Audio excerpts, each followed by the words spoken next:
Ini adalah kelanjutan dari pertemuan sebelumnya. Nah, sebelumnya kita sudah coba menghitung momen yang terjadi pada lantai jembatan yang kita rencanakan, di mana itu ada beban berat sendiri, beban mati tambahan, beban drop, beban pengaruh temperatur, dan juga ada beban angin. Nah, kemudian tabel ini adalah rekapitulasi dari momen yang sudah kita hitung pada pertemuan sebelumnya itu. Nah, di mana di sini ada angka koefisien dalam kondisi layan, kemudian ini ada angka koefisien dalam kondisi ultimate. Jadi memang angkanya itu berbeda-beda ya. Ini sudah diatur dalam SNI tentang perencanaan rantai jembatan. Nah, kemudian ini ada momen dalam kondisi lapangan, ini juga ada momen dalam posisi tumpuan. Jadi kemarin kita juga sudah coba hitung di mana ada dua kondisi, pada tumpuan dan pada lapangan. Kemudian kita rekapitulasi, kemudian ada koefisien pengali untuk rekapitulasi momennya. Nah, kemudian berikutnya adalah kombinasi pembebanan. Dan kemudian yang pertama ini adalah kombinasi pertama untuk momen lapangan. Ini data sama dengan ada yang di atas tadi, ini tinggal kita kalikan saja koefisien dalam kondisi layan, kemudian koefisien untuk kondisi yang ultimate. Nah, jadi tinggal dikalikan semuanya. Ini ada momen yang di awal tadi, berdasarkan rekapitulasi yang ada di awal tadi. Nah, ingat di sini kita menghitung momen lapangan saja dulu. Jadi ini adalah momen lapangan dari setiap pembebanan yang sudah kita hitung pada pertemuan sebelumnya ini. Jadi tinggal dikalikan 1 dikalikan dengan 0,71, maka hasilnya 0,71, kemudian 1,3 dikalikan dengan 0,71, hasilnya 0,92. Nah, begitu seterusnya dalam kondisi momen lapangan kombinasi satu, ini kita namakan dia sebagai kombinasi satu. Nah, kemudian kalau kita sudah bisa menghitung, sudah kita hitung secara total di sini, maka ini kita jumlahkan dalam kondisi lapangan sigmanya, total penjumlahannya berapa, dalam kondisi ultimate juga seperti itu, dihitung berapa. Nah, kemudian kalau kita lihat di sini dalam kondisi lapangan dalam SN itu memang disarankan seperti ini ya. Dalam yang pada momen lapangan itu untuk beban angin itu dikosongkan saja. Itu dikosongkan saja. Nah, kemudian yang selain itu dijumlahkan menjadi hitungan sigmanya. Nah, kemudian berikutnya adalah kombinasi satu pada posisi tumpuan. Kalau yang tadi adalah posisi lapangan, berikutnya adalah posisi tumpuan. Nah, angka di sini berbeda ya, digunakan yang sudah ada dalam sini. Kalau yang lapangan momen yang ini, yang tumpuan dia bagian kolom yang di sini, penggunaan angkanya. Nah, caranya juga sama, dikalikan saja dengan faktor beban baik dalam kondisi layan ataupun dalam kondisi ultimate, kecuali pada beban angin. Nah, sehingga cara yang sama ketika kita dapatkan hasil perkalian kombinasi pembebanan tadi, ini jumlahkan juga. Ini juga sama, dalam kondisi layan ini dijumlahkan juga, dalam kondisi ultimate ini dijumlahkan juga. Jadi kita sudah punya satu kombinasi dalam kondisi lapangan, kemudian juga dalam posisi tumbuhan. Nah, berikutnya adalah kombinasi dua. Nah, kombinasi dua ini yang membedakan di sini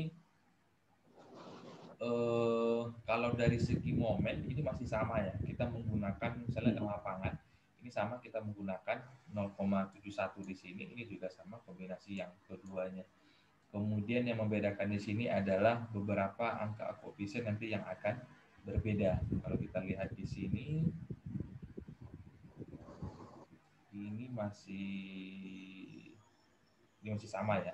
Nah, jadi kalau dalam SNI itu sebenarnya kombinasi itu kalau yang SNI yang lama ada 8 kombinasi. Nah, tapi kalau untuk yang SNI terbaru 2012 itu bisa mencapai 18 kombinasi. Artinya beban yang ada itu kita perbesar lagi dengan koefisien-koefisien tertentu. Maksudnya adalah beban ini kita perbesar, kemudian akan menghasilkan desain penampang yang besar. Artinya walaupun nanti di real lapangan itu beban atau gaya yang terjadi itu tidak sebesar dari yang kita rencanakan, maka konstruksi bangunan itu dalam kondisi yang stabil atau aman ya. Dan kemudian itu juga sama, maksudnya angka momen lapangan dari tabel pertama tadi yang sudah kita rekapitulasi, ini juga sama, momen tumpuan yang juga sudah kita rekapitulasi di awal tadi, ini juga sama ya, angkanya 1,4, nah, juga sama. Nah, kemudian ini juga dijumlahkan dari yang pertama sampai dengan yang terakhir, itu juga sama, yang untuk beban angin ini juga tidak ada nilainya ya. Nah, ini kita jumlahkan dari kedua kombinasi ini. Jadi kombinasi 2 ini pada posisi lapangan, kemudian pada posisi tumpuan. Nah, kalau kita lihat di sini kebanyakan angkanya masih sama ya. Kemudian ada nanti beberapa yang berbeda. Kalau di sini yang paling berbeda ini adalah untuk pengaruh temperatur. Kalau di sini nilainya adalah 2,27. Oh, ini masih sama. Kemudian ini untuk yang lapangan dia berbeda nilainya. Yang di lapangan kalau di sini dia 15. Nah, di sini dia 10,92. Nah, ingat di sini ya ada aksi. Nah, ini akan membedakan nanti. Kalau yang di bagian untuk kombinasi pertama tadi, aksinya 0 di sini. Artinya tidak kita lakukan perkalian lagi, cukup mengkalikan faktor beban dengan momen lapangannya. Nah, tetapi kalau untuk yang kondisi lapangan, ini dikalikan dengan 0,7. Sehingga jumlah rekapitulasinya secara total dia akan berbeda dari kombinasi satu dengan kombinasi yang kedua. Nah, ini bisa dilihat dari sini nanti ya, untuk kombinasi beban umum untuk keadaan layan dan dalam beban ultimate. Nah, di sini kan juga sudah ada tanda X, kemudian berarti beban yang selalu aktif, kemudian ada O di sini berarti beban yang boleh dikombinasi dengan beban aktif, tunggal atau seperti ditunjukkan. Nah, di sini kan ada angka-angkanya nih, ada angka-angkanya kalau dia yang X ini ada ditambahkan dengan satu beban. Nah, kemudian yang tadi itu ada dikalikan dengan 0,7 dari beban lagi. Nah, ini jadi nanti ini bisa menjadikan patokan dalam perhitungannya. Nah, untuk sementara bisa ngikutin kombinasi di sini saja. Ini kan kebetulan hanya diasumsikan 2 kombinasi dulu. Artinya yang membedakan dari kombinasi 1 dan kedua adalah untuk yang pengaruh temperatur ini. Kalau di sini dia masih tidak ada koefisien pengalinya. Kalau yang di kombinasi 2 dia ada koefisien pengalinya. Nah, jadi nanti tidak tertutup kemungkinan ini kan ada 0,5 sebenarnya di sini ya. Jadi kalau memang kita ingin bikin lebih dari 2 kombinasi itu bisa saja sah-sah saja. Artinya angka-angka koefisien ini bisa kita gunakan nanti untuk sebagai pengalinya. Nah, setelah ini kita dapat, artinya kombinasi satu baik dalam posisi tumpuan ataupun lapangan itu dijumlahkan semua, ditotalkan. Dalam kondisi untuk kombinasi 2 juga seperti itu, baik pada posisi lapangan ataupun pada tumpuan itu yang kita gunakan. Nah, ini dijumlahkan maksudnya. Nah, jadi yang akan kita gunakan nanti sebagai momen patokan adalah momen yang terbesar. Misalnya kita bandingkan ini, nanti di momen lapangan, di sini kita lihat nilainya 54,85, kombinasi 1, kombinasi kedua nilainya adalah 50,16. Berarti yang akan kita gunakan sebagai patokannya nanti adalah nilai yang tertinggi. Jadi ini adalah 54,85 ya. Nah, kita lanjut ke sini. Nah, jadi di sini untuk momen rencana dia gunakan 85,98. Nah, kalau kita lihat di sini kombinasi pertama, baik tadi dia untuk kondisi pada posisi lapangan. Nah, jadi diambil yang paling besar.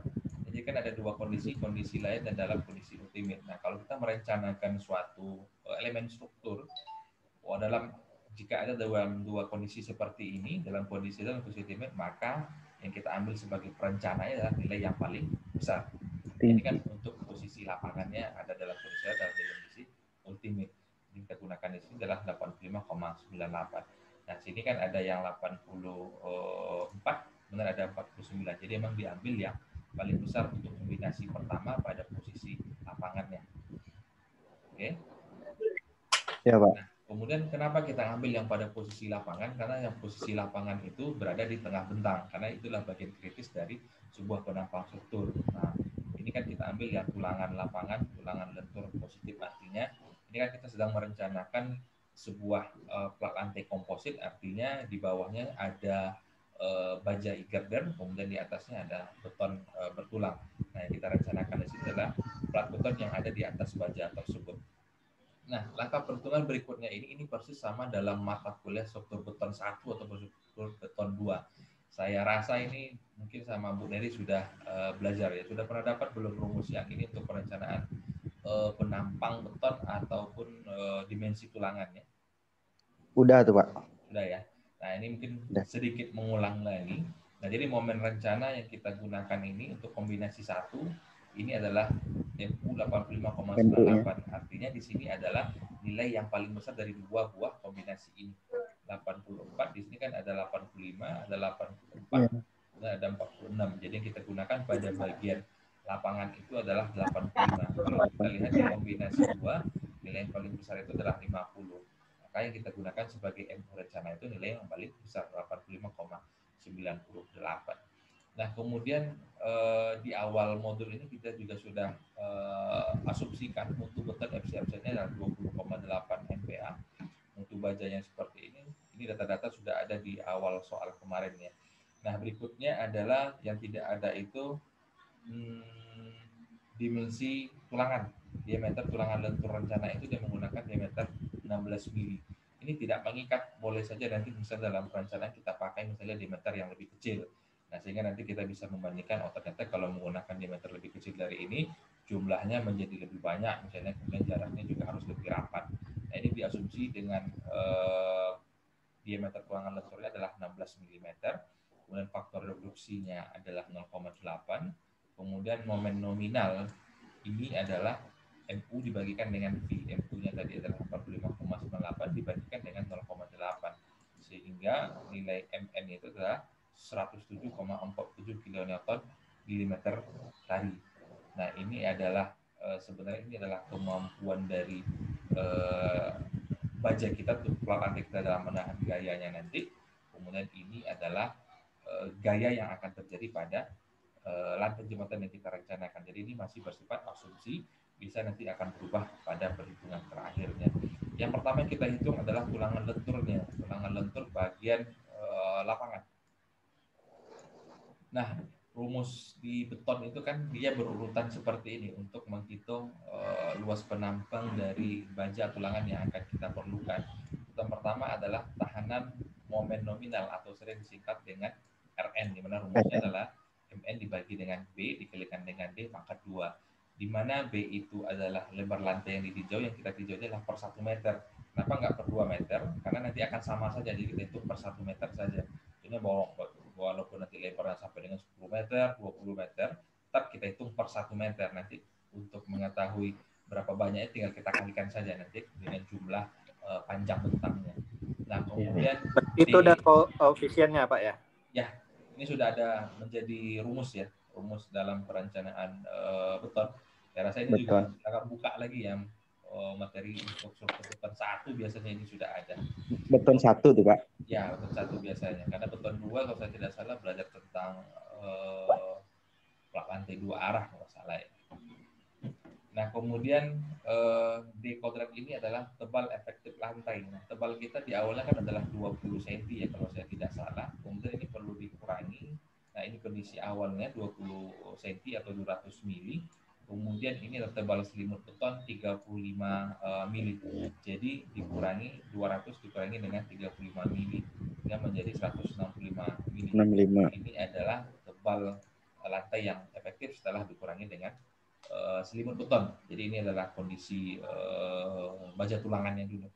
Nah, ini tinggal dimasukkan angka-angka yang sudah ada sehingga kita dapatkan nilai RN-nya itu adalah 3,947804 Newton per milimeter persegi. Jadi hati-hati dalam penggunaan satuan ini ya. Kalau misalnya di sini ini kan di sini meter, kemudian di sini meter, ya. Makanya di sini dikalikan dengan 10 pangkat 6. Karena di ujung nanti Newton per milimeter persegi. Nah, ini di atas 3 kilonewton meter, di bawah milimeter. Jadi dikalikan yang di atas ini dikalikan dengan 10 pangkat 6. Jadi hati-hati dalam melakukan perkalian. Nah, nanti juga kalau menggunakan kalkulator, apalagi nanti menggunakan kalkulator HP, ini mesti hati-hati nih perkalian ini. Jadi harus dihitung satu-satu kalau pakai HP ya. Ini dikalikan dengan 10 pangkat 6 dulu, baru dibagi hasil perkalian di bawah ini. Nah, kadang kalau pakai HP itu kalau dimasukin berurutan seperti itu, rumus ini hasilnya error.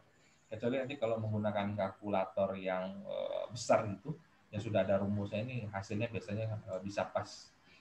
Nah, berikutnya adalah faktor distribusi tegangan beton atau nilai beta. Ini kan ada beta 1 ya. Ini persyaratannya jika FC-nya di bawah 30 MPa, maka nilai betanya 0,8 0,85. Kalau nanti dia di atas 30 MPa, nanti ada rumus tambahannya ya untuk menghitung nilai beta 1 yang akan kita gunakan nanti. Nah, setelah kita dapatkan nilai beta 1, jadi pedoman tadi adalah FC absennya ya. Kalau di bawah 30 MPa, beta 1 kita gunakan adalah 0,85. Kalau nilai FC absennya lebih dari 30 MPa, nanti akan ada rumus tambahan. Silahkan cek lagi nanti untuk mata kuliah, rumus mata kuliah struktur beton satunya dulu. Nah, berikutnya adalah tahanan momen maksimum. Ini sering kita kasih simbol Robe ya di sini. Dimana rumusnya itu adalah beta 1 dikalikan dengan 0,85 dikalikan dengan FC absen dibagi dengan FY dikalikan dengan 600 dibagi dengan 100 tambah dengan FY. Nah, kalau kondisinya seperti ini, kalau ada tanda kurung, maka yang diutamakan menghitung itu adalah tanda kurung ini. Nah, emang ini disarankan menggunakan kalkulator yang benar-benar kalkulator yang seperti HC itu ya. Kalau dari HP biasanya sering error hasilnya ini. Atau lebih baik juga menggunakan Microsoft Excel. Jadi lebih gampang lagi. Misalnya asumsi kita pengen kita ganti nih dengan diameter tulangannya lain, itu lebih gampang. Jadi disarankan lebih baik menggunakan Microsoft Excel. Nah, ini masukin angka-angka yang sudah ada, data-data ini juga sudah ada semua, sehingga kita dapatkan nilai ROB-nya itu 0,023297. Dengan catatan hati-hati dalam melakukan perkalian ini. Jadi ini misalnya dibagi dulu, baru dikalikan dengan yang lainnya. Ini dikurung, ini dikerjakan dulu, dihitung dulu, baru dikalikan dengan pengali-pengali yang ada di sebelahnya ini. Nah, berikutnya adalah nilai Romax. Setelah kita dapatkan nilai ROB, berikutnya nilai Romax, di mana yang rumusnya itu adalah 0,75 dari nilai ROB ini. Ini gampang sekali, tinggal masukin angkanya, 75% dari nilai ROB-nya. Kita dapatkan nilainya adalah 0,017473. Nah, berikutnya adalah Rmax. Nilainya adalah Romax dikalikan dengan FY, dikalikan dengan 1 kurang setengah kali Romax, dikalikan dengan FY dibagikan dengan 0,85 FC absen. Nah, selain menggunakan Microsoft Excel, ada juga ya aplikasi lain yang bisa digunakan. Saya lupa namanya.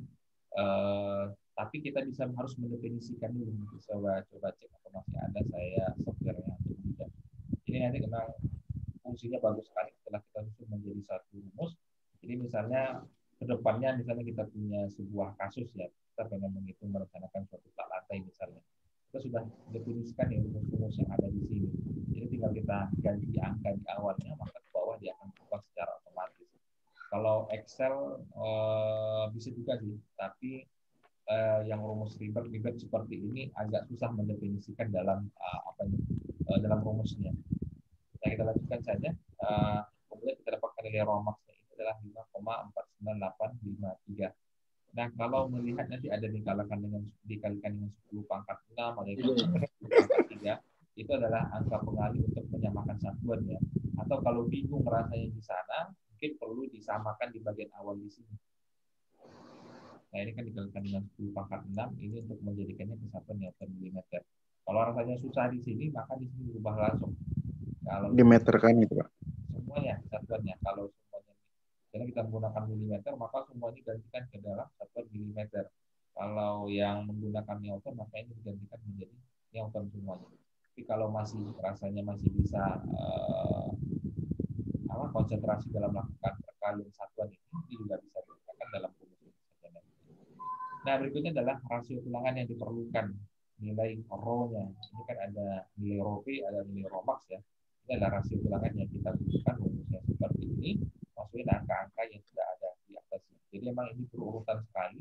Jadi jangan sampai ada salah yang di awal-awal di sini. Karena kalau satu saja salah di atas ini, maka hasil ke bawah di sini akan salah semua nanti. Nah, dari rumus yang ada ini, rasio tulangan kita dapatkan adalah 0,011614. Ini baru rasio tulangan. Nah, baru langkah berikutnya adalah luas tulangan yang kita butuhkan. Nah, jadi kalau kita merencanakan suatu tulangan elemen struktur itu baik balok, lantai, kolom, yang kita cari itu kita butuhkan luas tulangan. Misalnya kita punya sebuah kolom, katakan sebuah kolom dengan ukuran 40 kali 40 cm misalnya. Setelah kita lakukan perhitungan momen, gaya, dan segala macamnya, yang kita butuhkan di sana hanyalah luas penampangnya. Luas pelampang pertama misalnya kita membutuhkan 1200 mm persegi. Jadi tinggal kita bagikan dengan luasan diameter tulangan masing-masing. Apakah nanti kita menggunakan diameter 16. Misalnya untuk kolom 40-40 tadi, misalnya kalau kita menggunakan diameter 16, berarti 1200 dibagi dengan luasan diameter 16 tadi. Misal nih, kalau menggunakan diameter 16, kita membutuhkan 12 batang besi untuk satu kolom. Nah, kemudian kita berpikir, apa ini banyak-banyak di sana? Kita naikin aja nih, menjadi diameter 22 misalnya. Kemudian dibagikan 1200 tadi, dibagikan dengan luasan dari diameter 22 tadi. Sehingga dia menjadi lebih kecil. Dari 12 batang, mungkin nanti bisa menjadi paruh, yang kita butuhkan hanya 6 batang saja. Kira-kira seperti itu. Lalu itu juga di sebuah tulangan yang kita perlukan di sini, rumusnya adalah astil ya. Ini kepanjangan dari area steel, kebutuhan dari penampang baja tulangan yang kita butuhkan. Rho dikalikan dengan B dikalikan dengan D, di mana B itu adalah lebar dari jembatan yang akan kita hitung per 1 meter atau 1000 mili. Kemudian D ini adalah tinggi efektif setelah kita kurangi dengan nilai dari 1000 newtonnya. Kita dapatkan untuk per 1 meter plak lantai tadi kita membutuhkan 1916,3 mm per segi. Nah, kemudian kita asumsikan yang kita hitung B-nya tadi adalah per 1 meter. Jadi yang kita hitung itu lantainya yang luasannya ini adalah per 1 meter. Jadi kalau misalnya sampai dengan 4 meter, tinggal kita kalikan saja nanti untuk luasan keperluan dari tulangan. Nah, luas tulangan yang kita butuhkan sudah kita dapatkan. Berikutnya adalah diameter tulangan yang diameter jarak antar tulangan.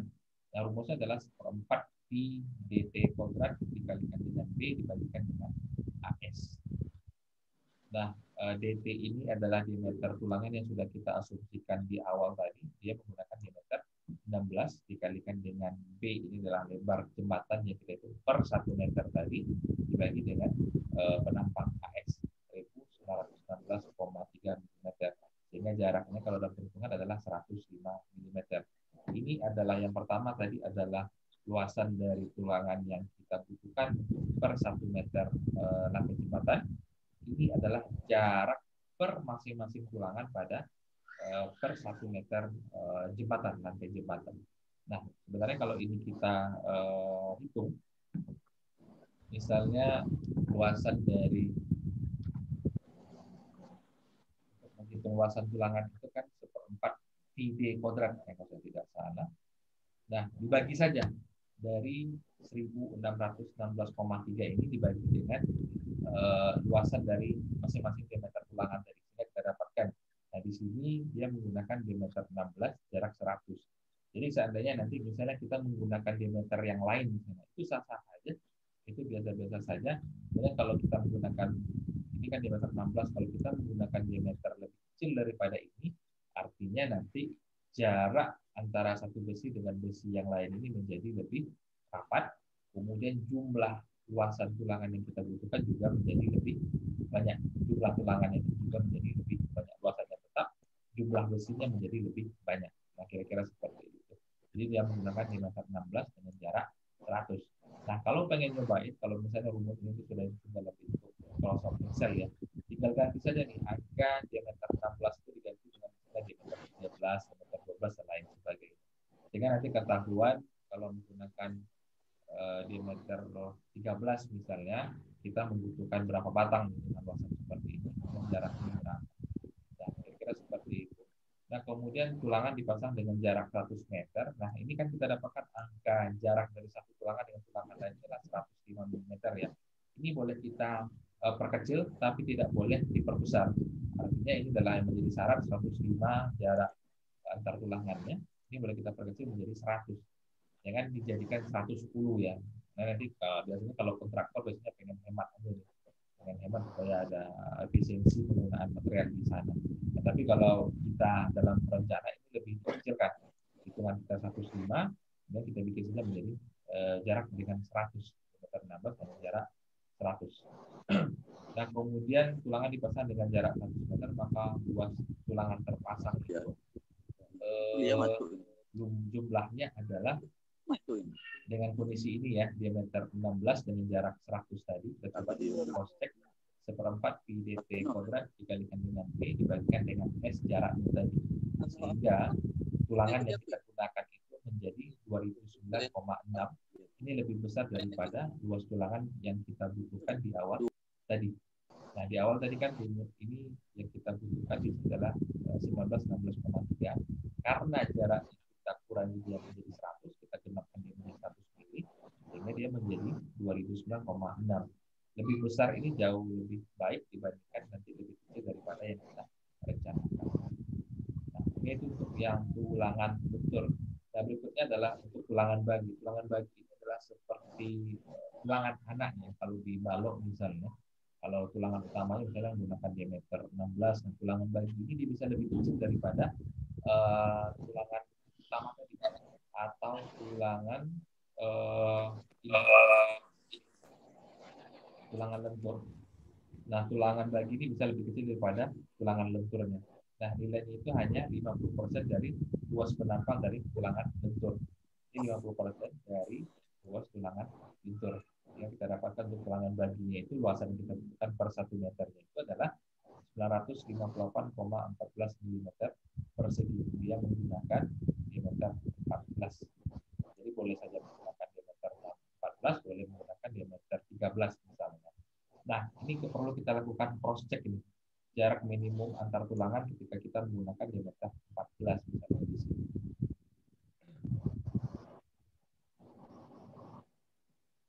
Cara yang sama dengan tadi untuk menghitung jaraknya, seperempat di D kuadrat dikalikan dengan B dibandingkan dengan AS, sehingga jarak minimum untuk tulangan baginya itu adalah 161 mm. Nah, untuk tulangan bagi ini boleh kita genapkan di atas, tapi jangan terlalu jauh nilai reg-nya ya. Kalau di sini misalnya 161 mm, itu boleh kita genapkan 165 atau 170. Jangan begini, kalau hasil hitungan kita 161, jadikan dengan 180 terlalu berisiko terhadap elemen struktur yang kita rencanakan. Jadi intinya adalah kita harus menghitung luas penampangnya di sini. Baru kita nanti ketahuan nih ada berapa batang tulangan yang kita butuhkan per 1 meter dengan jumlah yang ini. Misalnya kita nggak mau nih, udahlah kita nggak mau pakai misi 16 misalnya untuk kebesaran, kita pengen pakai yang di meter 13 saja. Nah, itu sah-sah saja, tinggal diikuti langkah perhitungan di bawah ini. Yang penting luasannya adalah seperti ini. Misalnya untuk yang diameter 16, misalnya per 1 meter itu dia butuh misalnya 10 batang. Artinya ini dibagikan dengan luas diameter tulangan 16 itu. Kalau kita coba hitung, sebentar saya cari kalkulatornya dulu.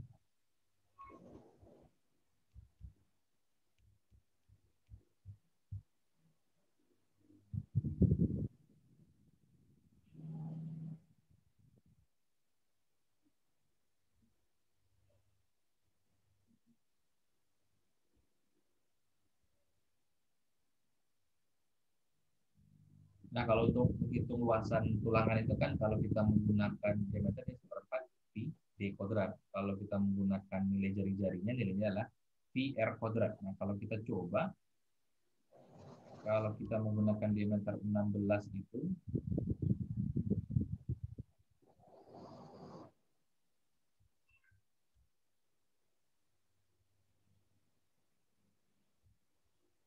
luasannya adalah 200,96. Jadi tinggal kita bagi. 316,3 dibagi dengan 200,96. Nah, artinya kita butuh 10 batang tulangan dengan diameter 16 per 1 meter tadi. Nah, kalau menggunakan diameter lain tinggal dibagi saja. Dibagi dengan luasan per masing-masing jenis dari tulangan. Kalau menggunakan diameter 13 misalnya itu dulu luasan lingkaran area tulangan 13 itu berapa, 12 itu berapa, itu juga sama. Nah, kemudian berikutnya di sini adalah untuk kondisi tumpuan. Nah, ini juga sama ya, langkah perhitungannya persis sama. Jadi mungkin nggak saya jelaskan secara detail saja, rumusnya juga sama. Yang membedakan di sini adalah nilai MU-nya. Kalau di tumpuan, kita lihat di perhitungan awal tadi hasil ininya. Kalau yang tadi kan di lapangan ya kita itu. Kalau yang di tumpuan kita lihat di kombinasi 1 yang paling besar itu 84, pada kombinasi 2 pada tumpuan yang paling besar adalah 47. Maka yang kita gunakan di sini adalah 84,33. Ini yang untuk bagian tumpuan. Inilah yang akan kita gunakan sebagai nilai M2 atau moment ultimate untuk perhitungan ulangan tumpuan. Langkah perhitungannya persis sama, rumus yang digunakan juga persis sama, asumsinya masih menggunakan asumsi yang ada di atas. Nah, sehingga kita dapatkan yang untuk di ulangan bagian tumpuan, untuk ulangan utamanya dia masih menggunakan diameter 16, kemudian untuk ulangan bagi dia menggunakan diameter 14 diameter 1,70. Jadi kebetulan dia sama ya. Memang supaya lebih gampang pengerjaan di lapangan itu disamakan. Jadi tukang itu nggak bingung dalam pemasangan besi tulangannya nanti. Nah, kemudian setelah kita dapatkan tulangan lantainya ini adalah kira-kira penggambaran pembebanan pada lantai jembatan. Nah, kira-kira bentuk hasil jadi dari jembatannya ya, per 1 meter tadi kita itu. Nah, itu kan adalah balok girder yang ada di bawahnya, balok baja. Kemudian ini adalah hasil dari tulangan yang sudah kita hitung di awal tadi. Ini yang ada pada tumpuan. Tumpuan itu adalah yang berada 1/4 dari tumpuan menuju sisi tengah. Jadi namakan tumpuan ini yang ada pada bagian baloknya, di bagian tumpuan. Kemudian di sini yang untuk lapangan. Lapangan itu adalah tengah bentang antara dari satu tumpuan dengan tumpuan yang lain. Ini yang penggambarannya. Jadi kebetulan dia menggunakan diameter 16. Kemudian ulangan bagi dia menggunakan diameter 14. Nah, yang utama itu yang sisi atas di sini, yang tulangan bagi itu adalah yang bulat-bulat di sini. Nah, ini juga sama untuk bagian lapangan ini juga sama. Jadi ini kebetulan hitungan kita sama ya. Kita bagian tumpuan dan lapangan kondisinya sama. Nah, sampai di sini kira-kira ada yang ingin ditanyakan, nanti saya share video ini juga modul ini. Pak, mau nanya Pak. Ya, silakan. Untuk yang selimut beton itu kan 35 itu. Itu tuh maksudnya satu sisi aja atau atas bawah, Pak? Atas bawah. Jadi dua itu digabungkan. Kalau 35 itu kan berarti kan yang atas 17,5, di bawah 16,5. 16,5. Ya. Ya, nah sebenarnya total berarti ya, Pak ya? Ya, total. Sebenarnya kalau kita lihat SNI ini kan cuma asumsi biasa ya. Asumsi biasa. Iya. Jadi memang tergantung kondisinya seperti apa. Apakah terutama kalau dia di balok, misalnya kalau berhubungan langsung dengan tanah, biasanya selimut betonnya bisa lebih tebal lagi, bisa mencapai 40 mili. Iya, soalnya kalau dibagi dua kan cuma belasan itu Pak, jarang yang gitu. Ya, karena itu cuma asumsi biasa saja. Jadi memang di sini 17,5, di sini 17,5. Kira-kira seperti itu. Ada lagi yang ingin ditanyakan? Pak.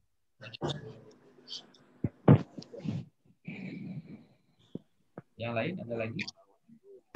Ini Pak, kayak itu tadi kayak beban angin tuh Pak, berpengaruh nggak kalau misalkan nggak dimasukkan gitu Pak terhadap strukturnya?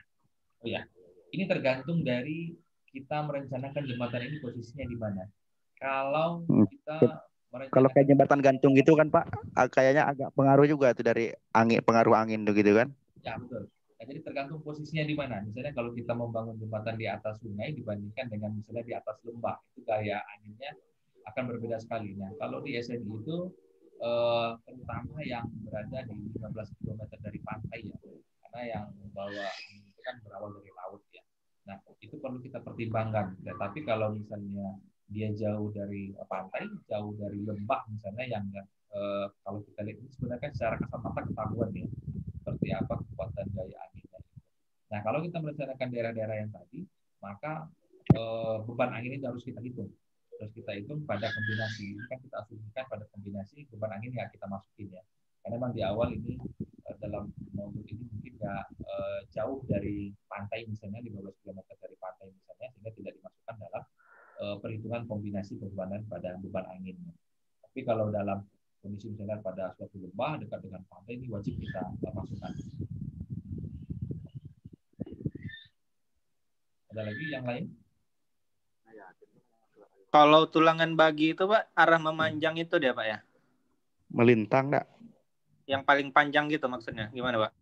Yang gimana? Kalau ini kita tulangan tumpuan yang memanjang. Kalau kita berada di depan jembatan misalnya ya, ini kita bagi tulangan utama atau tulangan lenturnya itu bagian yang atas, yang per lebar dari jembatan. Misalnya lebar kita yang paling panjang berarti ya Pak ya? Yang panjang itu tulangan bagi di bawahnya. Oh ya, berarti yang paling panjang itu yang tulangan bagi. Yang panjang, tulangan bagi. Yang panjang jembatan itu tulangan bagi, yang lebar jembatan itu dia tulangan utamanya. Tulangan utama.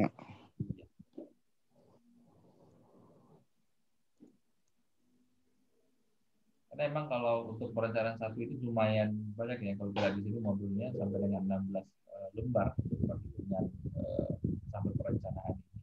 Tapi kalau ngitungnya pakai Microsoft Excel, saya rasa lebih gampang sekali. Tinggal rumusnya kan sama ini, baik pada untuk tumpuan atau lapangan, tinggal masukin dan ganti angka yang sudah ada. Memang disarankan nanti menggunakan Microsoft Excel. Ada malam Pak. Ini ya.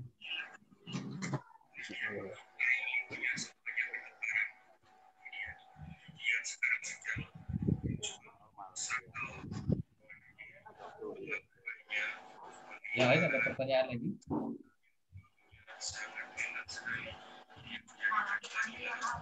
Pas Pak. Pas Pak. Oke, nanti saya coba upload video ini, saya kirimkan linknya termasuk nanti untuk materinya. Nah, kemudian struktur baca dulu kan kita belum ada tugas, belum ada kuis. Malam ini saya kirimkan soal kuisnya, nanti saya kasih link slot untuk pengumpulan kuisnya. Karena saya tengok di jadwal, kita itu semester di tanggal 23 ya, kalau tidak salah. Ya, 23 Pak. Ya, Pak. Sekarang sudah di tanggal 13. Nah, nanti saya kasihkan kuis, nanti saya akan dikerjakan langsung tentukan dengan batasan waktunya. Kuat suaranya Pak Midi. Pak. Oke, nanti saya kirimkan link videonya Pak, bisa diulang lagi nanti bagaimana menghitung ini. Ini sambungan dari link video pertama kemarin.